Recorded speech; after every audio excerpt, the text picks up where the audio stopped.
Assalamualaikum warahmatullahi wabarakatuh. Perkenalkan, saya Wahyuni Azahari dari SMA Negeri 1 Lengayang, Kabupaten Pesisir Selatan. Saya calon guru penggerak Angkatan 11 Kabupaten Pesisir Selatan. Saya akan membuat video tentang diseminasi budaya positif. Selamat menyaksikan. Salam guru penggerak, tergerak, bergerak, dan menggerakkan. Assalamualaikum warahmatullahi wabarakatuh.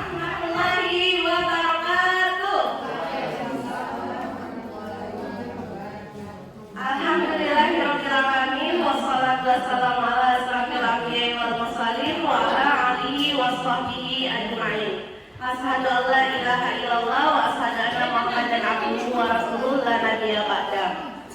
Puji syukur marilah kita ucapkan kehadiran Allah Subhanahu wa taala yang telah melimpahkan rahmat dan karunia-Nya kepada kita sehingga kita bisa hadir dan berkumpul di ruangan ini dalam rangka melaksanakan diseminasi budaya positif. Salawat dan salam tetap tercurahkan buat junjungan Nabi besar Muhammad Sallallahu Alaihi Wasallam. Semoga beliau tetap menjadi teladan kita sampai akhir nanti. Baik, yang sama-sama kita hormati Bapak Kepala Sekolah SMA Negeri 1 Lengayang, yang sama-sama kita hormati Bapak Ibu Wakil Kepala Sekolah SMA 1 Lengayang, dan yang sama-sama kita hormati Bapak Ibu guru SMA Negeri 1 Lengayang. Masuk ke susunan acara diseminasi kita pada pagi hari ini. Yang pertama, protokol yang sedang berlangsung oleh saya sendiri. Yang kedua, menyanyikan lagu Indonesia Raya dan profil pelajar Pancasila yang akan dipimpin oleh Ibu Cici. Diharapkan kepada peserta diseminasi untuk berdiri.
ini akan disampaikan oleh Bapak Hendra Yunanda, MPD. Kepada Bapak Hendra dipersilakan. Assalamualaikum warahmatullahi wabarakatuh. Waalaikumsalam warahmatullahi wabarakatuh. Baiklah, mungkin saya di sini mewakili kepala sekolah karena kepala sekolah kita ada di luar. Nah, jadi saya mengambil alih untuk mewakili beliau. Baiklah, assalamualaikum warahmatullahi wabarakatuh.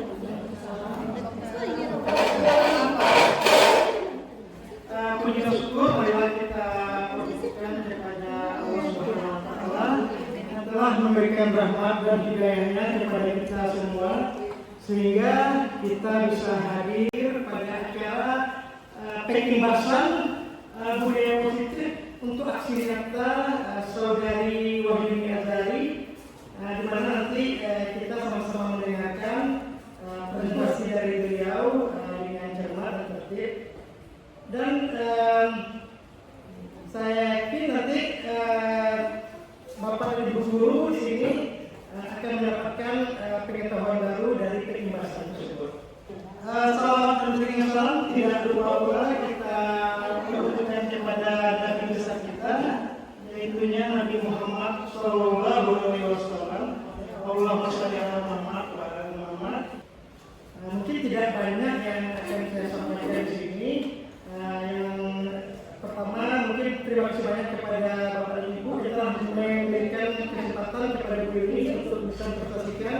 Yang kedua telah hadir di hadapan kita bersama, yaitu menyaksikan apa yang disampaikan oleh Bu Yuni.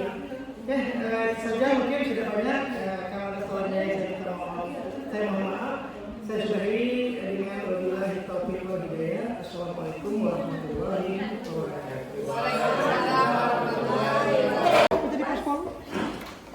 Dan baiklah, acara yang keempat yaitu presentasi diseminasi budaya positif yang akan disampaikan oleh Ibu Wahyuni MPD. Kepada Ibu Wahyuni dipersilakan. Warahmatullahi wabarakatuh. Alhamdulillah, alhamdulillah ya rabbil alamin. Allahu ta'ala wa yusirau wa yusirul muslimin. Pertama-tama yang sama-sama kita hormati Wakil Bapak Ibu Kepala SMA Negeri 1 Lengayang, seterusnya kepada Bapak-bapak dan Ibu guru SMA 1 Lengayang. Dan untuk kesempatan kali ini saya akan memperhatikan tentang budaya positif dari Wahyuni Azhari dari SMA Negeri 1 Lengayang. Penyebaran pemahaman dan penerapan pengalaman budaya positif. Yang pertama yang akan kita lakukan keyakinan kelas dulu. Kita bentuk keyakinan kelas. Yang pertama ini udah kita sepakati setiap awal pertemuan, setiap kita mengawali diskusi, HP tolong disarankan. Bagaimana Bapak Ibu, setuju? Setuju.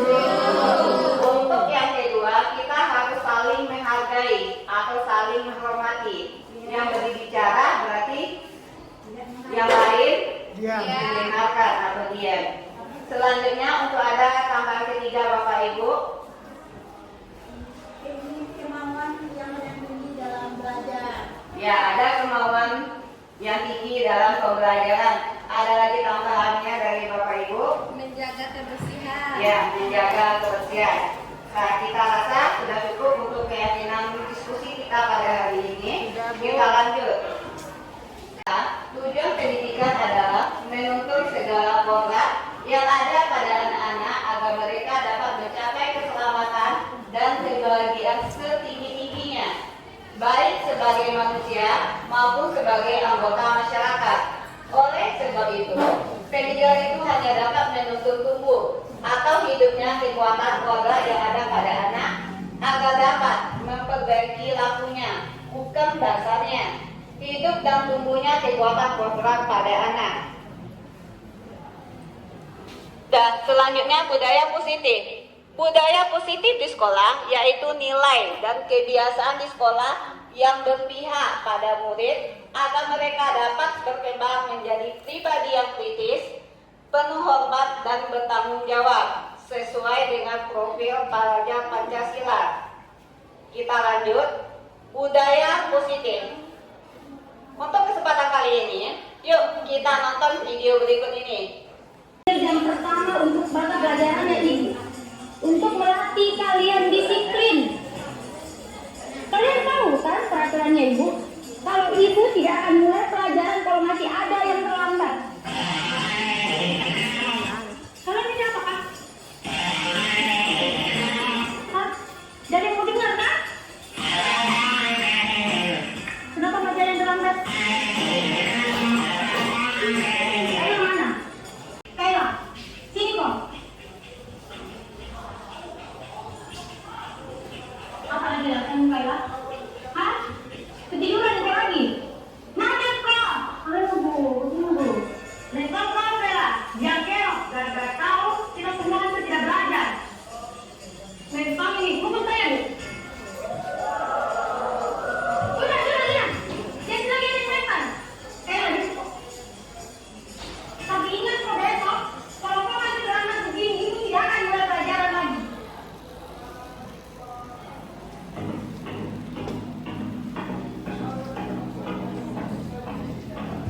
Selamat pagi anak-anak.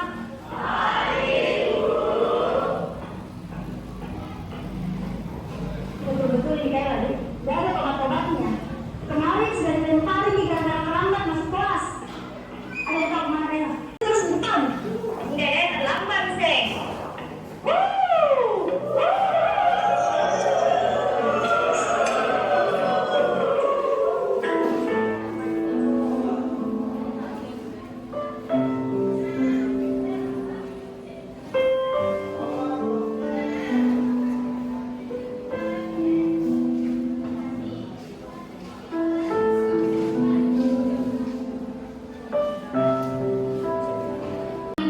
Mungkin hari ini tidak masuk Ibu, karena aku tidak dikasih surat ke orang tuanya.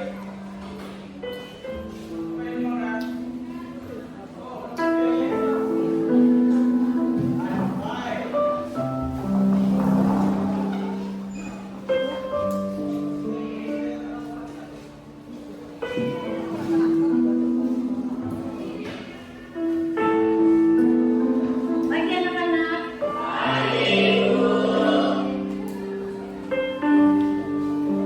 Masuk kok Kayla. Udah terlambat kok lagi.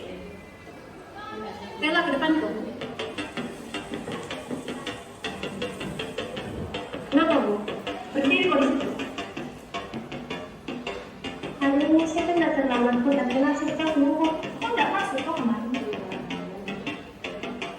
Sekarang jelaskan pula kepada kita semua di sini, kenapa kok selalu terlambat dan malah kemarin kok nggak masuk? Kayla, jelaskan kok. Bicara kok. Kayla.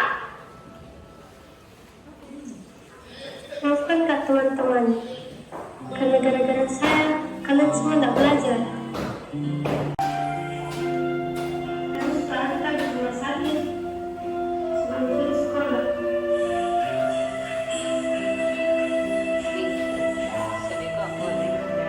Hari kedua, saya terlambat ke sekolah karena harus ke rumah sakit sewaktu makan minum waktu bersihin sekolah.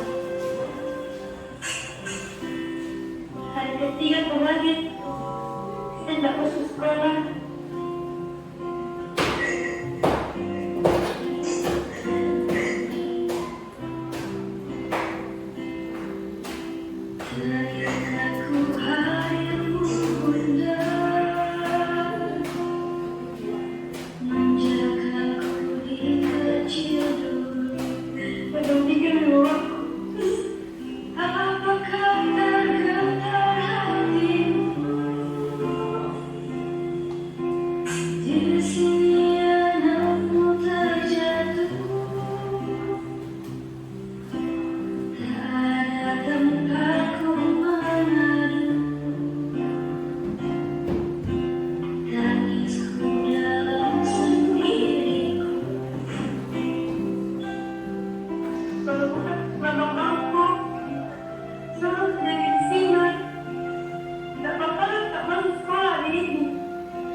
Ya, dari video yang kita lihat bersama tadi, kita ambil di sini.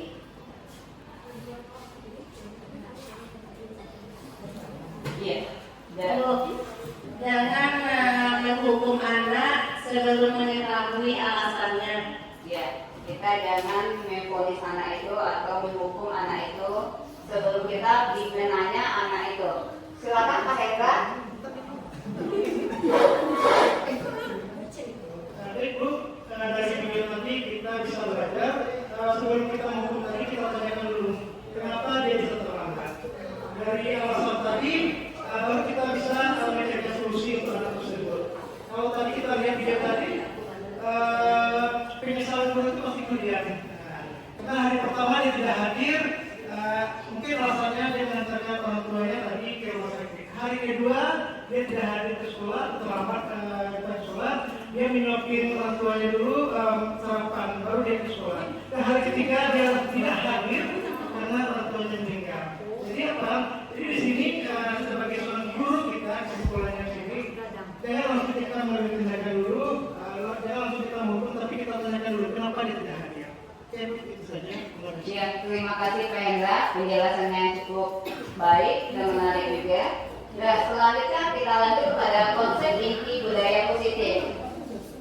Itu ada perubahan paradigma belajar, disiplin positif, nilai-nilai kebaikannya, kebutuhan dasar manusia, motivasi perilaku manusia, posisi kontrol guru, keyakinan kelas, dan segitiga distribusi kebutuhannya berdasarkan tahap perkembangan sesuai teori psikologi modern untuk mewujudkan profil pelajar Pancasila. Di sini ada pelajar Pancasila, di tengah-tengahnya itu ada profil pelajar Pancasila, yang di atasnya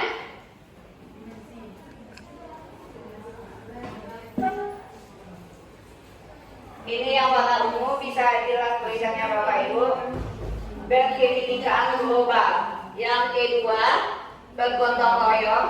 Yang ketiganya, kreatif, mandiri, benalar kritis.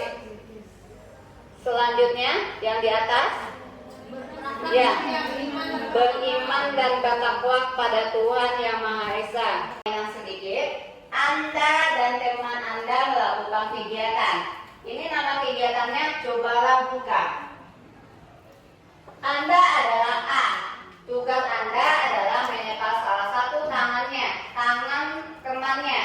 Coba Bapak Ibu bayangkan bahwa Bapak Ibu menyimpan sesuatu yang sangat berharga di dalam kepalan tangannya.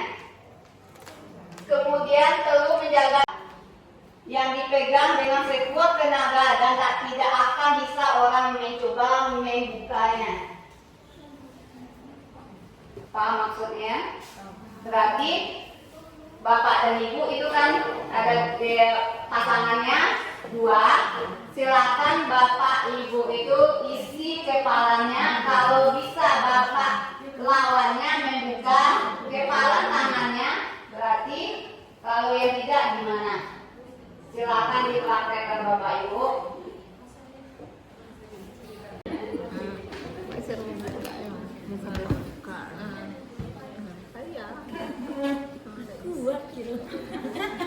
Dan bisa kita perhatikan bersama, itu ada Ibu Dewati, Ibu Nirna, dan Ibu Aisyah. Itu dengan sekuat tenaganya membuka kepala tangan Ibu Dewati. Tapi Ibu Nirna sama Ibu Aisyah tidak bisa membukanya. Berarti Ibu Dewati itu bisa memegang apa yang ada di tangannya, di kumpulan tangannya. Berarti sama dengan kita pempanan, bisa memegang rahasia.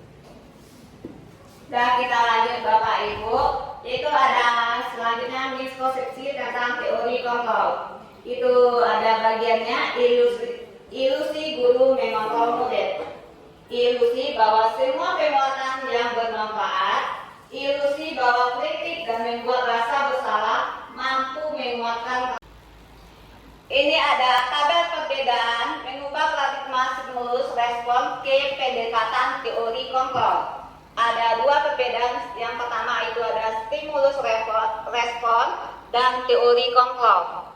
Realitas, kebutuhan kita sama.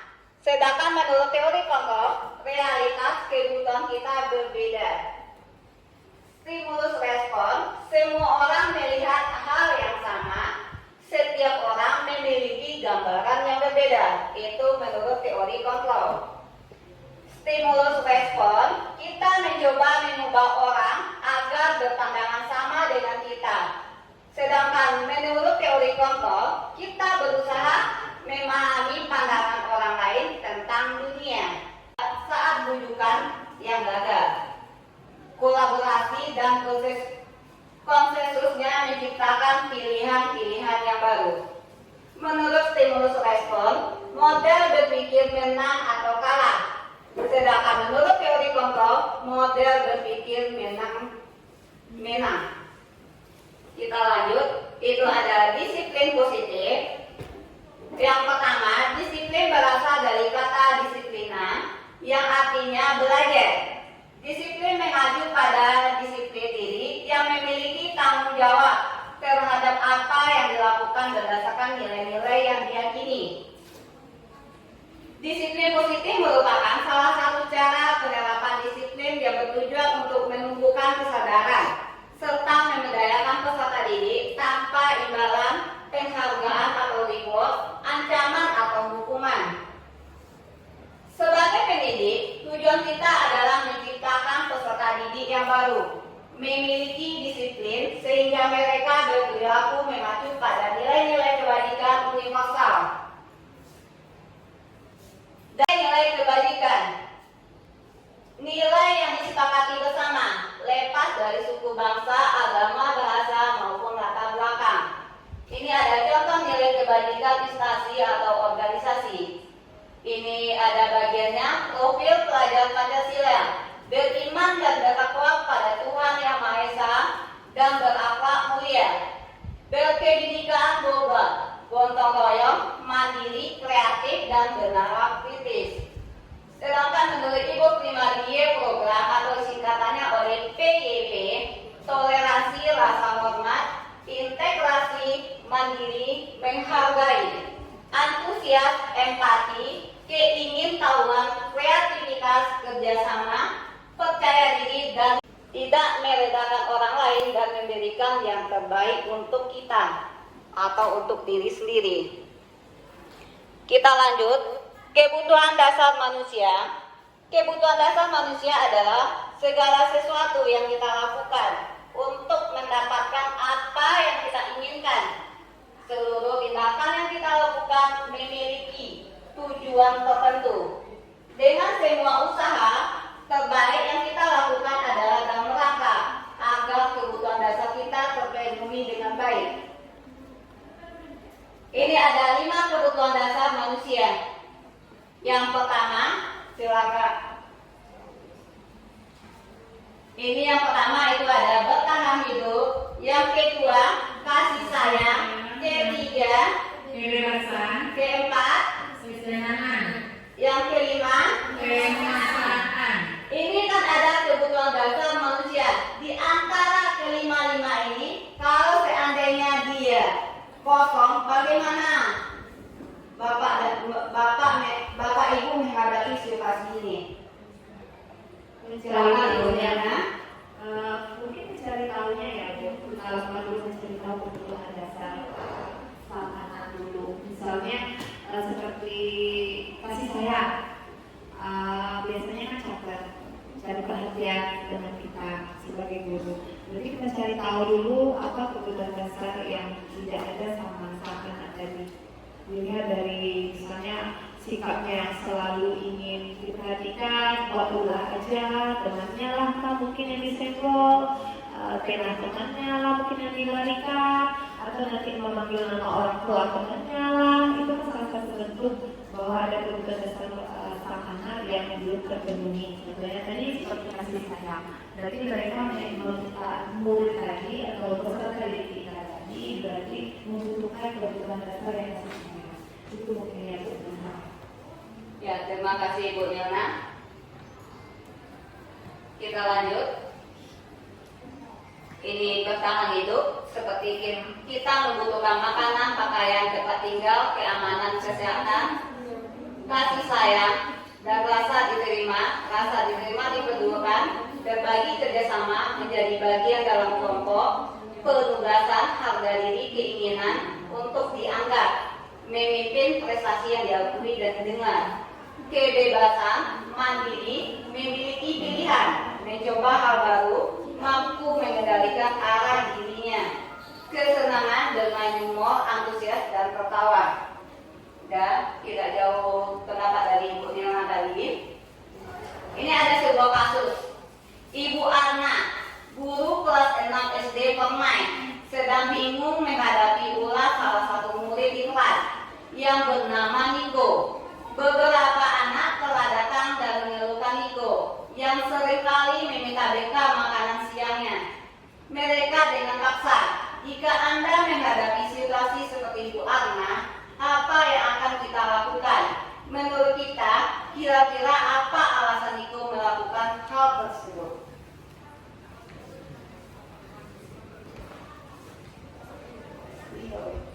Mungkin bisa kelima kebutuhan itu terjadi pada Niko, tapi salah satunya mungkin kebutuhan bertahan hidup. Barangkali Niko tidak disiapkan, barangkali Niko tidak disiapkan bekal oleh orang tuanya, jadi dia mengganggu temannya atau sering meminta bekal makan siang teman yang lain. Terima kasih. Ya, terima kasih Ibu Nini. Tahu alasan Niko melakukan tindakan tersebut agar mengetahui kebutuhan mana yang sedang berusaha dipenuhi oleh Niko. Yang pertama, Niko lapar dan orang tuanya tidak membawakan bekal makan siang. Ya, bertahan hidup. Tema Niko jadi perhatian Niko. Kasih sayang. Ya, kasih sayang.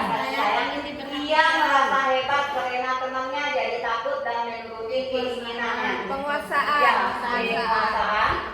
Yang keempat, Niko merasa bosan dengan bekal yang dibawakan orang tuanya karena selalu bekal yang sama. Kebebasan. Ya, ini kebebasan. Yang kelima, Niko hanya iseng dan dia menikmati ekspresi wajah temannya yang kesal. Kesenangan. Ya, fine.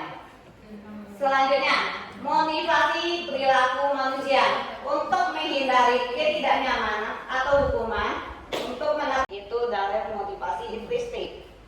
Kemudian, ini ada restitution, hukuman. Tidak terencana atau tiba-tiba. Murid tidak tahu apa yang terjadi dan tidak dilibatkan. Yang ketiga, bersifat satu arah, berupa hukuman fisik atau psikis. Itu menurut konsekuensi, terencana atau disepakati sesuai peraturan. Murid tetap dibuat tidak nyaman. Sikap guru selalu memonitor murid. Restitusi, proses penciptaan kondisi bagi murid untuk memperbaiki masalah.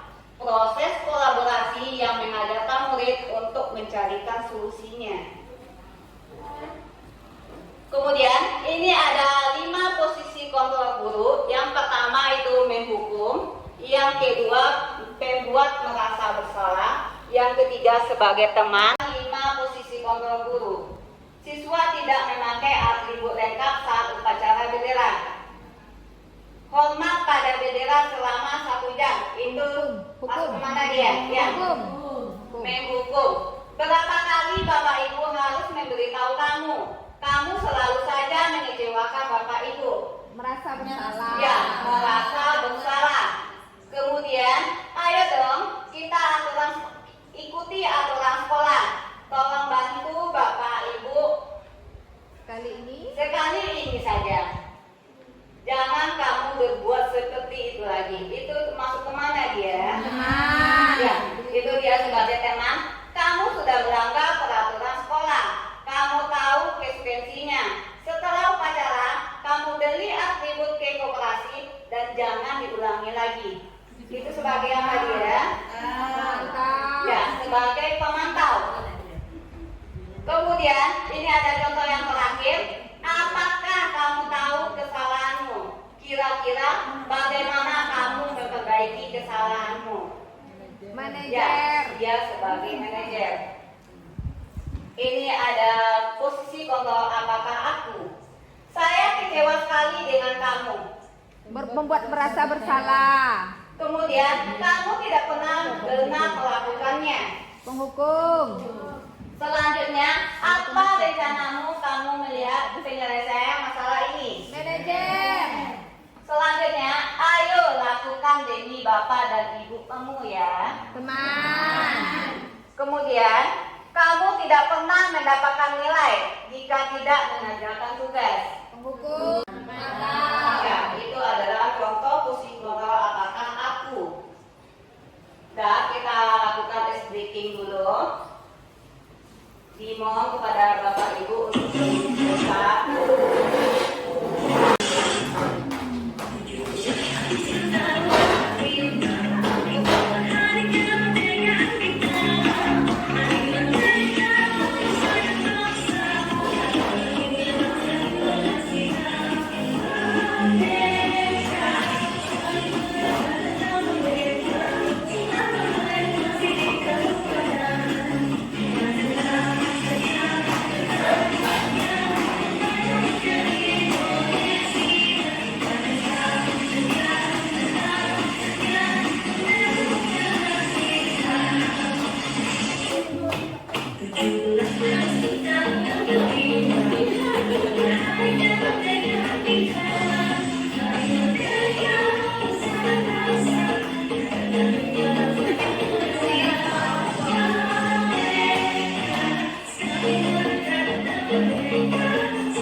Kita lanjut kepada keyakinan kelas. Mengapa keyakinan kelas? Mengapa bukan peraturan kelas? Siapa yang bisa dibantu Bapak Ibu? Silakan Ibu ini. Silakan Ibu ini. Baik, kenapa keyakinan kelas? Kenapa bukan peraturan kelas? Kalau peraturan, namanya peraturan itu pasti ada hukumannya. Ada konsekuensinya. Peraturan ini di dalam peraturan itu ada kalimat-kalimat negatif juga. Terus kalau keyakinan, namanya keyakinan sama dengan keimanan kita, itu sudah ada di dalam hati kita. Kalau kita melanggar, merasa berdosa, rasa saya melakukan ini, saya apa ya gitu kan, merasa bersalah rasanya kalau kita melakukan melanggar keyakinan yang telah kita buat. Tapi kalau peraturan kelas mungkin santai saja karena peraturan itu dibuat untuk dilanggar. Terima kasih. Ya, terima kasih Ibu Nining. Penjelasan yang cukup jelas. Kita tepuk tangan atau aplaus. Ya, kita lanjut. Keyakinan kelas. Keyakinan kelas adalah nilai kebajikan atau prinsip universal yang disepakati bersama secara universal, lepas dari perbedaan agama, negara, negara, suku, dan bahasa. Sedangkan menurut dosen, suatu keyakinan akan lebih memotivasi seseorang dari dalam. Intrinsik, seorang akan lebih bersemangat untuk menjalankan keyakinannya daripada hanya sekedar mengikuti peraturan. Kita lanjut. Pembentukan keyakinan kelas itu bersifat abstrak, berupa pernyataan universal, dibuat dalam pertanyaan positif, sedikit saja agar mudah diingat. Sesuai dengan kondisi kelas, semua warga sekolah dilibatkan saat membuat keyakinan kelas tersebut. Kemudian, ini ada peraturan kelas dan ada keyakinan kelas. Yang pertama, jalan di kelas dan koridor. Jadi, untuk keyakinan kelasnya kita dapat keamanan atau keselamatan. Kita lanjut. Ini contoh dokumentasi sukses pelaksanaan keyakinan kelas yang telah saya buat dan dirancang bersama siswa. Segitiga restitusi, suatu proses dialog yang dijalankan oleh guru agar dapat menghasilkan murid yang mandiri dan bertanggung jawab. Yang pertama itu menanyakan keyakinannya, menstabilkan identitasnya, dan memvalidasi tindakan yang salah. Buat salah itu wajar, tidak ada manusia yang sempurna. Ibu bapak juga pernah berbuat salah. Pernah melakukan itu, bapak ibu tidak mau mencari siapa yang salah dan siapa yang benar. Kita lanjut, validasi tindakan yang salah. Berdasarkan prinsip, setiap pelaku berupaya memenuhi suatu kebutuhan tertentu. Kamu pasti punya alasan mengapa melakukan hal itu. Padahal kamu bisa melakukan yang lebih buruk daripada itu ya. Kamu patut bangga karena telah melindungi sesuatu yang penting buatmu. Kamu melakukannya karena mempertahankan sesuatu yang penting bagimu. Kemudian menanya apa keyakinan kelas kita, nilai-nilai apa yang telah disepakati bersama, seperti apa gambaran sebuah kelas yang ideal menurut bapak dan ibu. Bapak ibu ingin menjadi orang seperti apa, atau siswa kita mau jadi seperti apa. Ini ada contoh dokumentasi penerapan yang telah saya lakukan dengan menggunakan konsep segitiga restitusi. Terakhir, kita penutup, dalam penerapan program disiplin positif, hendaknya guru memiliki standar kepribadian profesional dan sosial yang baik, di mana guru mampu merefleksikan dirinya dalam posisi pokok saat ini. Bagaimana pelajaran dirinya sebagai among atau manajer yang menuntun murid-muridnya menjadi insan yang mandiri, merdeka, dan bertanggung jawab sesuai dengan standar nasional pendidikan. Dan demikianlah hasil presentasi saya pada hari ini.